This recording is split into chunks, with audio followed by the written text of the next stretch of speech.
और इससे निश्चय होगी। राजा से संविधान सुनकर व्यापार से जीवित हो वह आनंद के साथ घर गया। साधु ने अपनी स्त्री से संतान देने वाली इस वक्त को समाचार सुनाया और कहा कि जब मेरे संतान होगी तब मैं इस वक्त को करूँगा। साधु ने ऐसे वचन अपनी स्त्री लीलावती को कहे। एक दिन उसकी लीलावती पति के साथ आनंदित हो सांसारिक धर्म में परमेश्वर के सत्यनारायण भगवान के पिता से गर्भवती हो गई तथा 10वें महीने में उसको सुंदर कन्या का जन्म हुआ। दिनों दिनों इस तरह बढ़ने लगी जैसे सूर्य का चंद्रमा बढ़ता हो। कन्या का नाम कालावती रखा गया।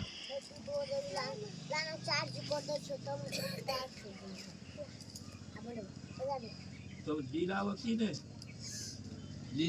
ने अपने पति से कहा कि आपने जो संकल्प किया था भगवान का वध करूंगा, आप उसे करिए। साधु बोला, हे प्रिय, इससे विवाह के समय पर करूंगा। अपनी पत्नी को आशीर्वाद देकर के नग्न को चला गया। कालावती को प्राप्त हो गई। साधु ने जब नग्न में सखियों के साथ अपनी पुत्री को देखा तो तुरंत ही पुत्री के बाद से कोई सूरज के करके ले आओ। साधु की आज्ञा पाकर कंचननगर में पहुंचा और वहां पर बड़ी खोजभाल करके देखभाल करके लड़की के बाद से के पुत्र को ले आया। उस लड़कों को देखकर साधु ने अपने भाई बंधु सहित प्रसन्न से अपनी पुत्री को विवाह के साथ कर दिए। किंतु दुर्भाग्य विवाह के समय भी भगवान क्रोधित हो गए और श्राप दिए, तुम्हें दारू अपने काम में कुशल साधु बनिया अपने दामाद सहित समुद्र के समीप नगर में पहुंचा। वहाँ दोनों ससुर जमाई चलते के नगर में पहुंचे और व्यापार करने लगे। एक रोज भगवान सत्यनारायण की माया से पति कोई चोर राजा को धन को चुराकर सीख रहा था, किंतु पीछे से राजा को धन को आते देखकर चोर ने घबराकर भागते धन को चुपचाप वहीं रख दिया जहाँ वह 200 जमाई तारे थे। तब दूत ने उस साधु वैद्य के पास राजा को धन को रखा देखकर दोनों को मार कर ले गया और प्रशंसा से दौड़ाते हुए राजा के सामने जाकर के बोला, जो चोर पकड़ कर लाए हैं लेकर आ गया थे। राजा की आज्ञा से उनको कचहरी कारावास में डाल दिया गया। उनका धन राजा ने छीन लिया। उसी श्राप द्वारा उनकी पत्नी भी घर पर बहुत दुखी हुई और घर पर जो धन रखा था चोर चुरा करके ले गया। शारीरिक मानसिक पीड़ा से भूख प्यास से अति दुखी को अनंत चिंता में कालावती एक ब्राह्मण के घर गई। वहाँ उसने सत्यनारायण भगवान का व्रत होते देखा।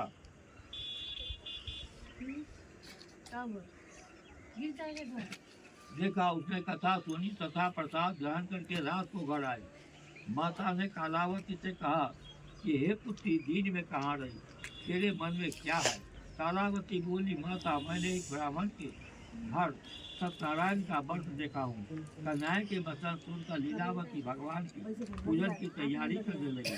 लीलावती ने परिवार और बंधु बांधवों सहित भगवान का पूजन किया और व्रत किया। मेरे पति और दामाद भी आ जावे और प्रार्थना की कि हम सब अपराध को क्षमा करो। सत्यनारायण भगवान इस बात से संतुष्ट हो गए और राजा सत्यकृष्ण ने स्वप्न में दिखाई दिया और कहा कि हे राजा, दोनों बंदी पैर प्रार्थी छोड़ देना और उनका धन जो तुमने ग्रहण कर लिया है सो दे देना, तो तेरा धन पुत्रादि की रात सब नष्ट कर दूंगा। राजा को ऐसा वचन सुना करके भगवान अंतर्ध्यान हो गए। साथ साथ राजा संकेत ने सभा में अपना सब सुनाया और दोनों बनिए के पुत्र को कर से मुक्त कर दो, सभा में बुला लाओ। दोनों आते ही राजा को नमस्कार किया। राजा मीठे वचन से बोला, मानो वैभव ऐसा कठिन दुख प्राप्त हुआ है, अब कोई भय नहीं करो। यह कहकर राजा ने उनको नए नए भूत वचन सुनाने लगा तथा उनका जितना धन दिया था उससे दुगना धन दिलवा के विदा कर दिया। दोनों बस अपने घर को चल दिए। सोची बोले कि भाई चंद्राचार गजब तारण किया और अपने नगर को चला। उनके थोड़े दूर पहुँचने पर दंडी भेषधारी सत्यनारायण भगवान ने उनसे पूछा कि साधु, तेरे नाम में क्या है? अभिमानी बनिए का हटा हुआ बोला, दंडी, आप क्यों पूछते हो? क्या धन लेने की इच्छा है? मेरे नाम में त्रिकोण तथा आदि पत्ते भरे हैं। वैश्य का कठोर सुनकर भगवान ने कहा, तुम्हारा वचन सत्य हो। ऐसा कहकर के दंडी वहां से चले गए और उसको दूर समुद्र किनारे जाकर बैठ गए।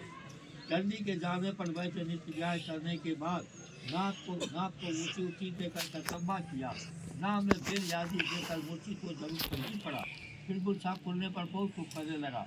तब उसका दामाद बोला कि आप चुप न कर, ये दंडी का श्राप है, अतः उनके शरण में चलना चाहिए, तभी हमारी मानकामना पूरी होगी।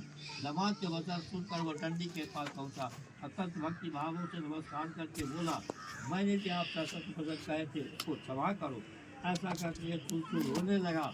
तब दंडी भगवान बोले, बनिए का पुत्र, मेरे अज्ञा से तुझे बारंबार दुख प्राप्त हुआ है, तो मेरी पूजा से विमुख हुआ है। साधु बोला कि हे भगवान, आपकी माया से मोहित भगवान भी आपको रूप को नहीं जानते, तो मैं ज्ञानी कैसे जान सकता हूँ। आप प्रसन्न होइए, सामर्थ्य के अनुसार आपका पूजन करूँगा। रक्षा करो और पहले के समान नौका में धन भर दो। उनके भक्ति युक्त वचन सुनकर प्रसन्न हो गए और उसके इच्छा अनुसार वर दे करके हमसे ध्यान हो गए। तब उन्होंने नाव पर आकर के देखा कि नाव धन से परिपूर्ण है। फिर वह भगवान सत्यदेव का पूजन करके साथियों सहित अपने नगर को चला। जब अपने नगर के निकट पहुंचा तब वह दूत को घर भेजा। दूत ने साधु वैश्य के घर जाकर के उसको चीरी से नमस्कार करके कहा, साधु अपने दामाद सहित नगर के समीप आ गए हैं। ऐसा वचन सुनकर सती ने हर्ष के साथ सत्यदेव का पूजन करके पुत्री से कहा, वह अपने पति को दर्शन को जाती है, कार्य पूर्ण करके शीघ्र आना। माता के वचन सुनकर कालावती प्रसाद को छोड़कर पति के पास गई। प्रसाद का ग्रहण करने का कारण सत्यदेव ने दुष्ट होकर उनको पति को नाव सहित पानी में डुबा दिया।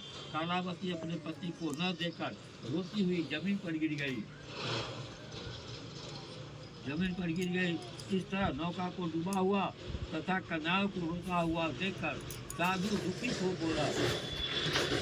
बोला कि हे प्रभु, मुझसे या मेरे परिवार से जो भूली हो उसे क्षमा करो। उसके 3 वचन सुनकर सत्यदेव प्रसन्न हो गए और साधु, तेरे कन्या मेरे प्रसाद छोड़कर आई है, इसलिए इसका प्रतिनिधित्व हुआ है। यदि वह घर जाकर प्रसाद खाकर लौटे तो उससे पति अवश्य मिलेगा। आकाशवाणी से ऐसा सुनकर कालावती ने घर पहुंचकर प्रसाद खाया। फिर उसने आकर अपने पति के दर्शन किया तो वैश्य के परिवार के सब लोग प्रसन्न हो गए। हर पूर्णिमा हर संक्रांति को सत्यनारायण का पूजन करने लगा। फिर सिर को सुख होकर स्वर्ग को चला गया। सूजी बोले कि ऋषि, मैं और ही कथा कहता हूँ। तो प्रजापालन तो जल नीम का राजा था, उसने भी भगवान का प्रसाद जा करके बहुत दुख पाया। एक समय जाकर पशुओं को मारकर बैल के पेट के नीचे आया।